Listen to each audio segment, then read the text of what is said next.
ناظرین، حرف حق چینل پر روزانہ کی بنیاد پر شام 7:05 پر حیرت انگیز، دلچسپ اور عبرتناک واقعات پر مشتمل ایک ویڈیو اپلوڈ کر دی جاتی ہے۔ اس لیے برائے مہربانی چینل کو سبسکرائب کریں اور گھنٹی پر کلک کر کے آل پریس کیجیے تاکہ روزانہ کی بنیاد پر ویڈیو آپ کو بآسانی مل سکے۔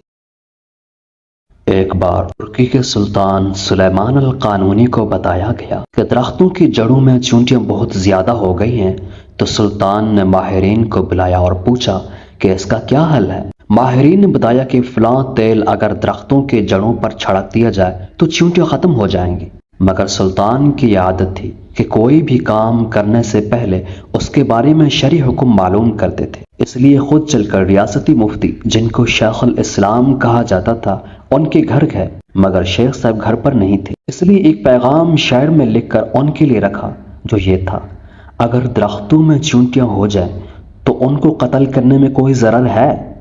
جب شیخ صاحب آیا اور پیغام دیکھا تو جواب میں یہ لکھا: اگر انصاف کا ترازو قائم ہو تو چونٹیاں صرف اپنا حق لیتی ہیں۔ شیخ صاحب نے اشارہ دیا کہ زیادہ اہم کیا ہے۔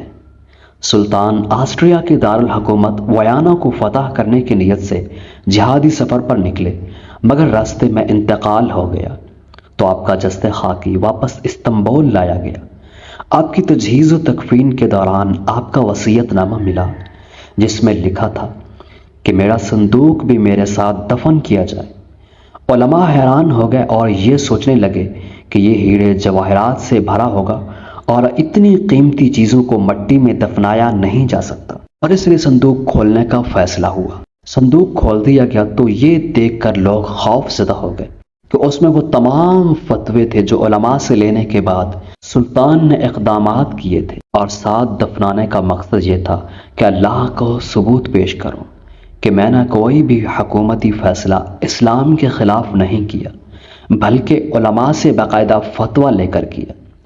یہ دیکھ کر شیخ الاسلام ابو سعود، جو کہ ریاستی مفتی تھے، رونے لگے اور کہا: سلطان، تم نے تو اپنے آپ کو بچا لیا، ہمیں کون بچائے گا؟ یہ تھے سلطان سلیمان، جس نے کوئی فیصلہ اسلام کے خلاف نہیں کیا۔